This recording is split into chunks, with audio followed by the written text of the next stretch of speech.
Would the Knicks winning a title be bigger than any other New York team winning? You damn right. It's not what you do, Molly, it's how you do it. And you started off by going and get Big Body Brunson. Everybody was pissed off about the signing, except for me. And all of a sudden, he has completely changed this whole city, the whole New York City, the state of New York. Stephen A. is happy. My boy Tracy Morgan is happy. Ben Stiller is reaching out to me. He's happy. It was on the show, on NBA. Yeah, he was. That's right. Spike Lee, let's not leave Spike Lee out. That's right. Spike Lee. You can't leave Spike Lee He didn't hit out. me with a few messages. And it's orange and blue skies. And then you think about World Wide West, Leon Rose, what they have done, going out there and get the pieces, got the coaches, and you talking about them delivering a championship. How long it's been? 1973. God, I wasn't even born then. But yeah. Doggy was about 40. Yeah. Go ahead. Yes, Molly, to answer your question. Yes. Okay. Mad Dog, Let me say something, Molly. go ahead. Hold on, no, forget Mad Dog. We don't even need to hear from him. We don't even need to hear from that New York edit. That's right. He's planning on their downfall. We don't even want to hear from him. Why don't you take the segment off and read the New York Post or something, Mad Dog? Why don't you do that, Mad Dog? We don't want to hear from you on this segment, okay? Here's I know you do. Here's the deal, y'all. Here's the deal, Molly. It would be the greatest thing to happen to New York in the last half century. I can't think of anything that would be better than this. The Giants won 2 Super Bowl titles. That was special. The Rangers won in 1994. That was nice. Okay. We got all of that. Okay. We know this stuff. But let me tell you something, Molly. Here's the difference. Rangers, hockey, niche following. Football, that's played in East Rutherford, New Jersey, near the Swamp. They ain't in New York. I mean, we call them New York Knicks, but damn it, we got to go through the Lincoln Tunnel. We got to go over to GW. You understand what I'm saying? That's what we got to do to play there, okay? So you're talking about, and then not only that, if you're talking about the Yankees, who haven't won since 2009, guess what? It's die-hard Yankee all day, every day. There is division. Because you got Yankee fans, which obviously are bigger, but nevertheless, you got a Met fan base as well that you can't ignore it. So it's divided. It's the Jets, who haven't won since 1969, when Broadway Joe Namath was wearing tight shorts and stuff like that, and doing commercials, poolside and stuff like that. But you got the Jets and the Giants, divided. You got the Yankees and the Mets, divided. Okay? You got the Rangers, niche sport. We love hockey. We love you, Gary Bettman. But the bottom line is this. When we look at the New York Knicks, it's all of New York. All of New York. And when you take into account all of New York coming together, the orange and blue skies, with a title for the first time since 1973. Do you see that crowd out there, doggy? That was for the semifinals of the playoffs. That was what that was. Could you imagine, doggy, what it's going to be like if the New York Knicks advance to the NBA Finals? We ain't even talking about championship yet. We talking about getting there. So imagine if the Lord blesses us and a championship comes raining down upon New York City. Could you imagine what that is going to be like? Lord have mercy. I can't even. I'm getting goosebumps already. I'm getting goosebumps already, Joey. It would be special. It would be special. He ready. Of course he is. You're going to compare that to the Jets if they won a championship? The hapless Jets Yes. haven't won a thing since Joe Namath. Are you kidding me? You're not serious, are you, Steve? You're not The serious. Giants are I'm big very brother. serious. That's like saying I'm the very Nets over, serious. but that's like saying the Nets over the Knicks. Yeah, but no, the Jets have a strong fan base, Mo. They're not the New York Giants. Well, they're They not do. historically. They do, got a strong but they don't own New York. They don't own New York the way the New York Knicks do. Steve. Did I read a report? Steve. Did I read a report online? Please tell me. What? Did they have to call the National Guard because that's how crazy it is right now Yes, it was. in New York? It was. See? They had to call the National Guard. That's how crazy it is right now. Hey, Doggy, it was so I've crazy. never seen nothing like this. Doggy, it was so crazy with me. It was so crazy with me, Doggy. I had Juvie, my man, had to go, and 5 police officers and Juvie had to surround me to get me out of the garden. No, that was not me. They had to guard to get me. They had to guard to get me out of the garden. No, I'm not doing all of that. I'm not doing all of that. I don't know. I thought that was you crawling around over there. I don't do crowds like that. I don't do crowds like that. And by the way, Brian Windhorst, guy get up there? I'm trying to tell you. Brian Windhorst, don't be walking out the streets in public in New York like that again. Wait for me and have some security with you. I mean, damn. Brian Windhorst, I got to talk to him about that.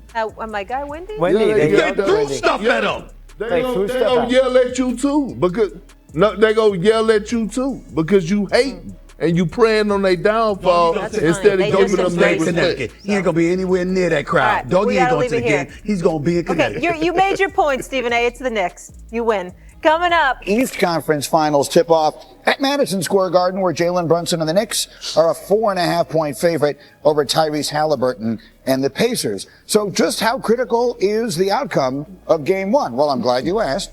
Getting off to a good start in the conference finals is paramount. The winner of Game 1 historically has won the conference finals 78% of the time. And this man seated to my left knows this Knicks team only too well. You played 6 unbelievably tough games against them in round 1 as they were able to advance in just one close game after another. So let's start it as general as we can. If you were to complete the following sentence, the Knicks are going to win this series if what? If they control the tempo of the game. The Knicks are at their best, excuse me, when they're playing a half-court ball control offense. They have guys who are very comfortable, Brunson, Towns, operating in short clock situations. Not everybody can play that way. So if they can control the tempo of this game, dictate the style of the fight, keep the Pacers in the half court and out of transition, they'll give themselves the best opportunity to win it. We'll focus on the Knicks piece of it here. We'll get to the Indiana side of it a little bit later in this hour. Windman, we were talking in our meeting this morning. We just saw Indiana sort of dismantle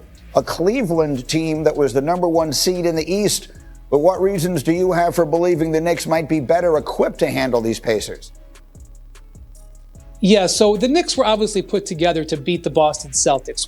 Going out and getting OG Anunoby, go out and getting Mikal Bridges, really investing in Josh Hart.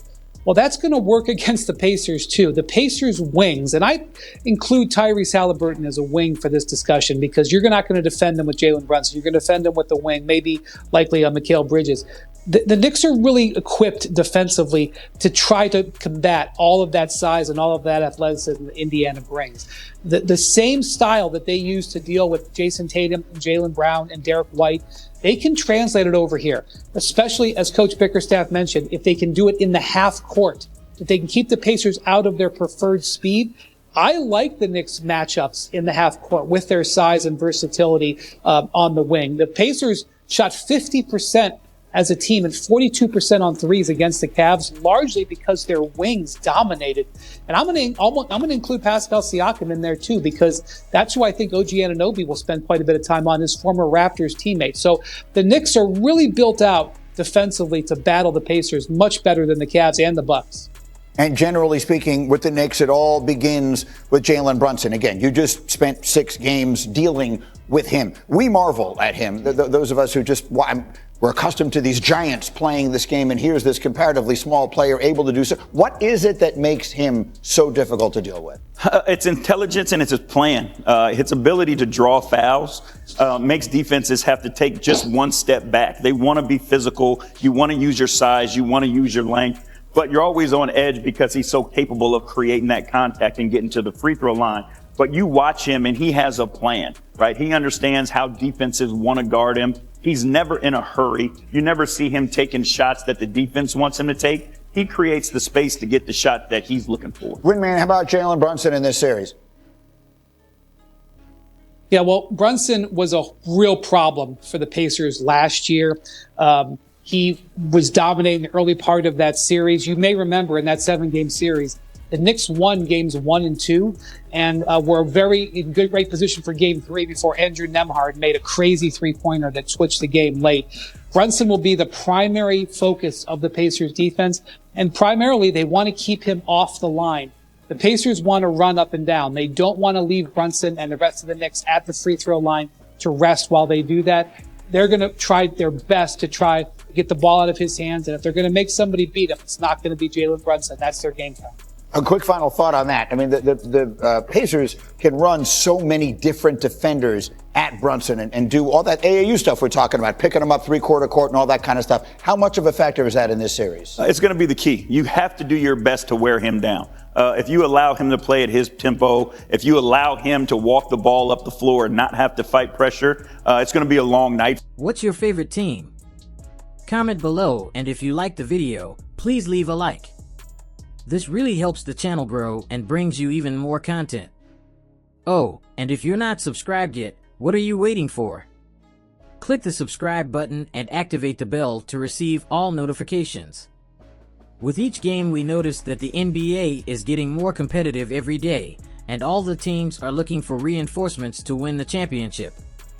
And only here can you follow your favorite team daily with incredible content from different sources. Here on the channel, there are new videos every day with analysis, curiosities, and the best moments in basketball. That's it for today, folks. Thanks for following along.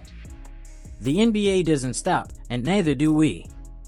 Until the next video. NBA, the passion that connects us.